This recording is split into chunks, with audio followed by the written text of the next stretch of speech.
భారత పాక్ల మధ్య ఉద్రిక్తత కొనసాగుతోంది. పాక్ డ్రోన్ దాడులకు భారత్ గట్టి కౌంటర్ ఇస్తోంది. పాకిస్తాన్లోని పలు ప్రాంతాల్లో భారత బలగాల ప్రతీకార దాడులకు దిగింది. సరిహద్దు ప్రాంతాల్లో పాక్ డ్రోన్ దాడులకు భారత కౌంటర్ అటాక్ ఇచ్చింది. నూర్ఖాన్ ఎయిర్ బేస్ సెంటర్ సమీపంలో పేలుళ్లు సంభవించాయి. రావిల్పిండి, లాహోర్, ఇస్లామాబాద్లో వరుస పేలుళ్లు జరిగాయి. మరోవైపు పాకిస్తాన్ ఎయిర్ స్పేస్ మూసేశారు. ఎయిర్ స్పేస్లో అన్ని రకాల విమానాల రాకపోకలు నిలిపివేసినట్టు తెలుస్తోంది. పాకిస్తాన్లోని 3 ఎయిర్ బేస్లపై భారత సైన్యం దాడులకు దిగింది. నూర్ఖాన్, మురీద్, రఫీకి ఎయిర్ బేస్లపై అటాక్ చేసింది. నూర్ఖాన్ ఎయిర్ బేస్ సమీపంలో 2 పేలుళ్లు, లాహోర్, రావిల్పిండి, ఇస్లామాబాద్లో వరుస పేలుళ్లు జరిగినట్టు సమాచారం. మరోవైపు కాసేపట్లో ఇండియన్ ఆర్మీ ప్రెస్ మీట్ ఉంది. ఆపరేషన్ సింధూర్ పై మరిన్ని వివరాలు వెల్లడించనున్నారు అధికారులు. భారత పాక్ల మధ్య ఉద్రిక్తత కొనసాగుతోంది. పాక్ డ్రోన్లకు భారత గట్టి కౌంటర్ ఇస్తోంది. పాకిస్తాన్లోని పలు ప్రాంతాల్లో భారత ప్రతీకార దాడులకు దిగింది. సరిహద్దు ప్రాంతాల్లో డ్రోన్ అటాక్ చేసింది. అదేవిధంగా నూర్ఖాన్ ఎయిర్ బేస్ సెంటర్లో కూడా పేలుళ్లు సంభవించాయి. రావిల్పిండి, లాహోర్, ఇస్లామాబాద్లో అయితే వరుస పేలుళ్లు జరిగాయి. మరి కాసేపట్లో ఇక ఇండియన్ ఆర్మీ ప్రెస్ మీట్ నిర్వహించనుంది. దీనిపై పూర్తి సమాచారాన్ని మా ప్రతినిధి వెంకటేష్ అందిస్తారు. వెంకటేష్, పాకిస్తాన్ ఏకంగా సివిలియన్స్ ని టార్గెట్ చేస్తున్న నేపథ్యంలో భారత్ ప్రతీకార దాడులకు దిగింది. ప్రధానంగా రావల్పిండిలోని నూర్ఖాన్ ఎయిర్ బేస్ ను భారత్ మిసైల్ తో ధ్వంసం చేసింది.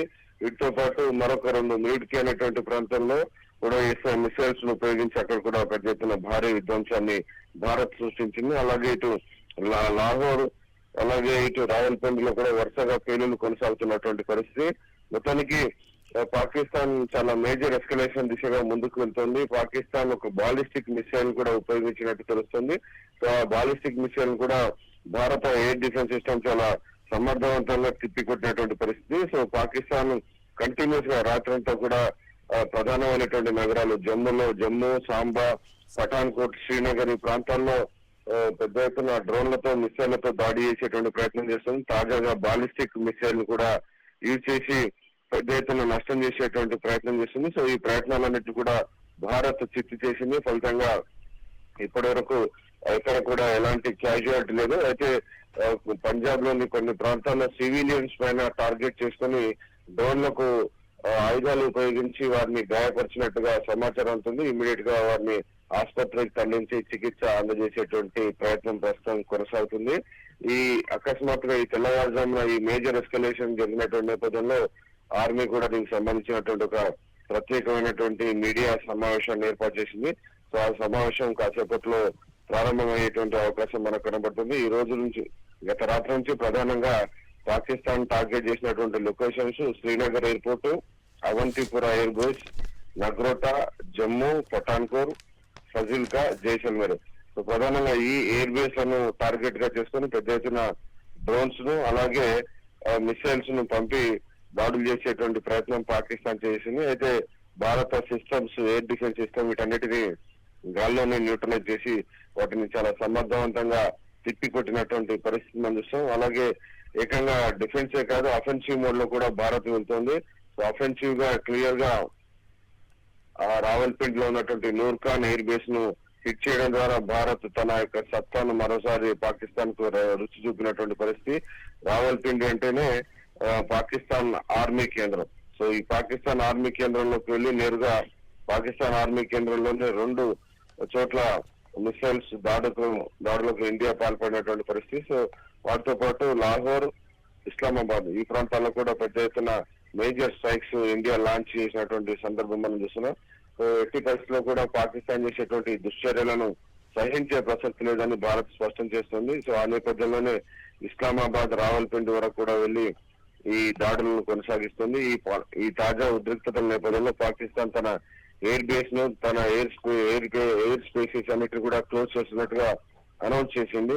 ప్రధానంగా ఇందులో ఈ దాడుల్లో India air to surface missiles ను అలాగే డ్రోన్స్ ను ఉపయోగించినట్టు మనకు సమాచారం ఉంటుంది. సో ఫలితంగా పాకిస్తాన్ కు చాలా పెద్ద ఎత్తున నష్టం జరిగింది. So beyond the imagination air assets అన్ని కూడా పూర్తిగా ధ్వంసమైనట్టుగా సమాచారం ఉంటుంది. అలాగే పాకిస్తాన్ నుంచి వస్తున్నటువంటి సమాచారం అక్కడ ఎలాంటి క్యాజువాలిటీస్ జరగలేదని పాకిస్తాన్ చెప్తోంది. సో ఈ నష్టం మాత్రం చాలా భారీ ఎత్తున కనబడుతుంది. మనం చూస్తున్న విజువల్స్ లో కూడా చాలా పెద్ద ఎత్తున పేలుళ్లు కొనసాగుతున్నాయి. రఫీక్ ఎయిర్ బేస్ కానీ అలాగే లాహోర్ లో ఉన్నటువంటి అనేక ప్రాంతాల్లో కూడా పేలుళ్లు డ్రోన్ అటాక్ ద్వారా జరుగుతున్నటువంటి సందర్భం మనం చూస్తున్నాం. సో డ్రోన్ అటాక్స్ చాలా భీకరంగా పాకిస్తాన్ పైన కొనసాగుతున్నటువంటి పరిస్థితుల నేపథ్యంలో తాజా పరిస్థితిని వివరించేందుకు ఈ రోజు ప్రత్యేకమైనటువంటి మీడియా సమావేశం ఏర్పాటు చేసింది. సో పాకిస్తాన్ సివిలియన్స్ పౌరులను మన దేశంలో ఉన్నటువంటి సరిహద్దులో నివసిస్తున్నటువంటి ప్రజలను లక్ష్యంగా చేసుకొని డ్రోన్స్ మిసైల్స్ దాడికి ప్రయత్నిస్తున్న నేపథ్యంలో ఖచ్చితంగా వారికి ధీటైనటువంటి జవాబు ఇవ్వాలని నేరుగా పాకిస్తాన్ రాజధాని ఇస్లామాబాద్, లాహోర్, రావల్పిండి ఇలాంటి కీలకమైనటువంటి పట్టణాల్లో ఉన్న ఎయిర్ బేస్ లను లక్ష్యంగా చేసుకుని దానిపైన భారత్ చాలా సక్సెస్ఫుల్ గా ధ్వంసం చేసింది. చాలా మేజర్ నష్టం జరిగినట్టుగా తెలుస్తుంది. సో ఈ నేపథ్యంలోనే పాకిస్తాన్ రెచ్చిపోయి బాలిస్టిక్ మిసైళ్లను కూడా వాటిని వాడినట్టు తెలుస్తుంది. పాకిస్తాన్ సంబంధించినటువంటి ఫతా అనేటువంటి బాలిస్టిక్ మిసైల్ రెండింటిని యూజ్ చేసింది. అయితే ఈ మిసైల్స్ అన్నిటిని కూడా వెంటనే భారత్ వాటిని ఇంటర్సెప్ట్ చేసి వాటిని ధ్వంసం చేసినటువంటి పరిస్థితి. ప్రధానంగా సిర్సా అనేటువంటి ప్రాంతం వైపు ఈ మిసైల్ ను పంపింది. సో ఈ మిసైల్ ను పంపేటువంటి ప్రయత్నంలో ఇమీడియట్ గా భారత్ ఆ మిసైల్ ను ట్రాక్ చేసి ఇమీడియట్ గా కూల్చినటువంటి సందర్భం. క్లియర్ గా భారత్ పాకిస్తాన్ లో ఉన్నటువంటి 3 మిలిటరీ బేస్ లను పూర్తిగా ధ్వంసం చేసింది. 8 సర్ఫేస్ మిసైల్స్ ను ఉపయోగించింది. సో అక్కడ మేజర్ లాసెస్ కావడంతో పాకిస్తాన్ రెచ్చిపోయి ఏకంగా ఖండాంతర క్షిపణి ఫతే-2 వెర్షన్ ని సంబంధించినటువంటి క్షిపణి ఉపయోగించి భారీ ఎత్తున విధ్వంసానికి పాల్పడుతున్నటువంటి పరిస్థితి మనకు కనబడుతుంది. సో మొత్తానికి గంటకు పరిస్థితి చాలా ఉద్రిక్తంగా మారుతోంది. మేజర్ ఎస్కలేషన్ దిశగా పరిస్థితి వెళ్తుంది. ఇది దాదాపుగా యుద్ధం అనే రీతిలోనే ప్రస్తుతం పరిస్థితులు అయితే అదే దిశగా ముందుకు వెళ్తున్నటువంటి సందర్భం మనకు కనబడుతోంది.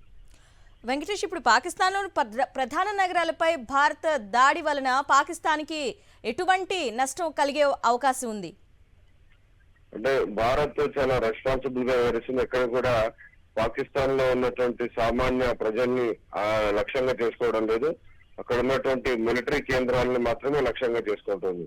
సో ఫలితంగా ప్రజలెవరికి హాని జరగకుండా చూసుకునేటువంటి ప్రయత్నం భారత్ చేస్తుంది. ఒక రెస్పాన్సిబిలిటీతో భారత్ ఈ దాడులను కొనసాగిస్తుంది.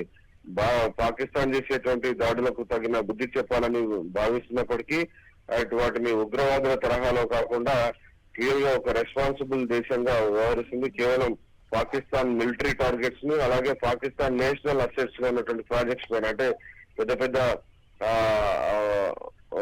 నేషనల్ హైవేస్ కానీ అలాగే ఎయిర్ బేస్ ల పైన ధ్వంసం చేయడం ద్వారా పాకిస్తాన్ కు బుద్ధి చెప్పేటువంటి ప్రయత్నం చేసింది. ప్రజల ఇళ్ల పైన, రిలీజియస్ అసెట్స్ పైన, చర్చిలు, గురుద్వారాలు, మసీదుల పైన దాడులు జరగకుండా కేవలం ప్రజల ఆవాసాలకు దూరంగా ఉన్నటువంటి నేషనల్ ప్రాజెక్ట్స్ ఏవైతే జాతీయ ఆస్తులు, జాతీయ సంపద వాటిపైనే దాడులు చేయడం ద్వారా పాకిస్తాన్ కు బుద్ధి చెప్పేటువంటి ప్రయత్నం చేసింది. కానీ పాకిస్తాన్ దాన్ని భిన్నంగా ప్రజలపైన దాడులు చేసేటువంటి ప్రయత్నం చేస్తుంది. డ్రోన్లకు ఆయుధాలను బిగించి వాటి ద్వారా కాల్పులు జరిపి ప్రజలను గాయపరిచే ప్రయత్నం చేస్తుంది. పంజాబ్ లోని ప్రాంతంలో ఈ రకమైనటువంటి దాడికి పాల్పడే నేపథ్యంలో ఇంకా ఊరుకునేది ప్రసక్తి లేదని భారత్ ఈ తెల్లవారుజామున అఫెన్స్ మొదలు పెట్టింది. ఇప్పటివరకు మనం డిఫెన్స్ లోనే ఉన్నాం.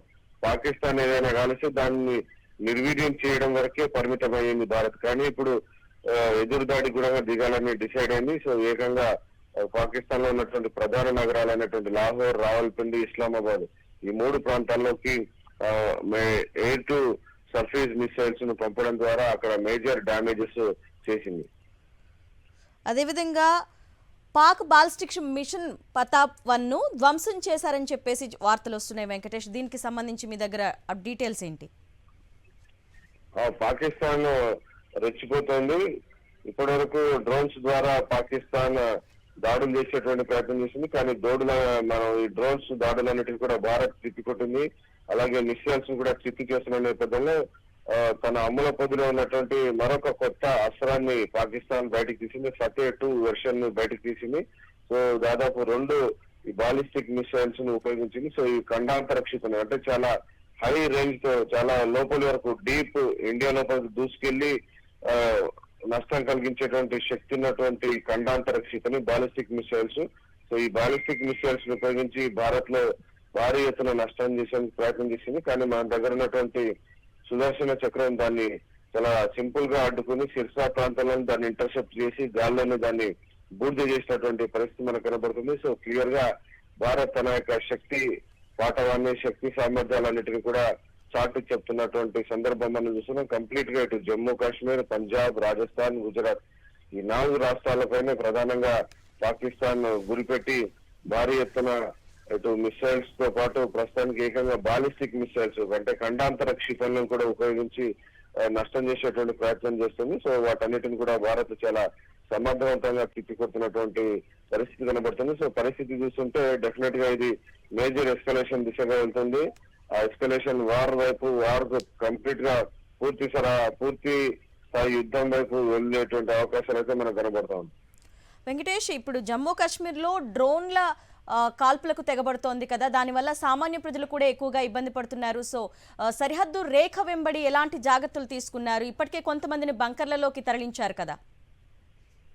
అంటే ప్రజలకు ఇప్పటికే సరిహద్దు గ్రామాల ప్రజలకు, పట్టణాలలో నివసిస్తున్న ప్రజలందరూ కూడా చాలా వారం 10 రోజుల ముందే కంప్లీట్ గా మాక్ డ్రిల్స్ నిర్వహించారు. ఇటువంటి ఎయిర్ స్ట్రైక్ జరిగినటువంటి సమయంలో ఖచ్చితంగా సైరన్ మోగిస్తారు. సో ఆ సైరన్ మోగించినటువంటి సమయంలో ప్రజలు ఎలాంటి ఆందోళన చెందకుండా కంప్లీట్ గా ప్రతి ఒక్కరు ఎయిర్ బేస్ తమ ఇళ్లలో ఉన్నటువంటి బంకర్స్ లోకి, లేదంటే బేస్మెంట్ లోకి, పునాదుల్లో ఏమైనా బేస్మెంట్స్ కనుక ఉంటే వాటిలోకి వెళ్ళి దాక్కోవాల్సి ఉంటుంది.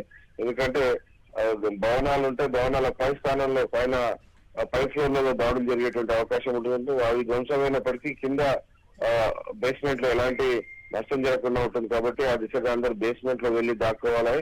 అలాగే వాటితో పాటు వారి వెంట మెడిసిన్స్, వాటర్ అంతా కూడా పక్కనే పెట్టుకోవాలని ఇప్పటికే సూచనలు ఇచ్చింది. ఎవరు కూడా బాల్కనీ డోర్స్ ఓపెన్ కానీ కిటికీలు ఓపెన్ చేసి ఉండొద్దని కూడా ఇప్పటికే సూచనలు జారీ చేసింది. సో ఆ నేపథ్యంలో సరిహద్దు గ్రామాల ప్రజలకు, సరిహద్దు పట్టణాల ప్రజలందరూ కూడా కంప్లీట్ ట్రైనింగ్ ఇచ్చారు. సో ఆ దిశగా ఇప్పటివరకు మన దగ్గర ఎలాంటి క్యాజువాలిటీ ఎవరు కూడా ఈ పాకిస్తాన్ డ్రోన్ మిసైల్స్ దాడిలో ఎవరు కూడా చనిపోలేదు.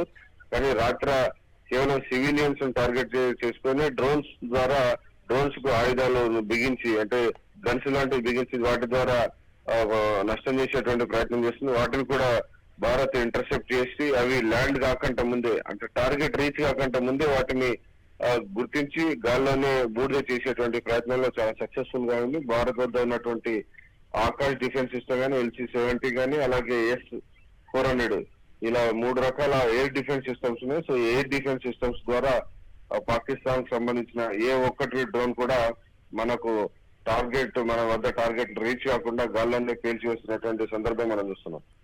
వెంకటేష్, ఇప్పటివరకు చూసుకున్నట్లయితే ఒక పక్క కవ్వింపు చర్యలకు పాల్పడుతూనే దాయాది దేశం ఫేక్ న్యూస్ ని ఫార్వర్డ్ చేస్తుంది. సివిలియన్స్ పై దాడులు చేసింది భారత్ అని చెప్పేసి, మరోవైపు భారత కేంద్రం కూడాను అలాంటి తప్పుడు ప్రకటనలు నమ్మొద్దు, ఫార్వర్డ్ చేయొద్దని విజ్ఞప్తి చేసింది కదా. సోషల్ మీడియా పరంగా ఎటువంటి జాగ్రత్తలు తీసుకుంటున్నారు?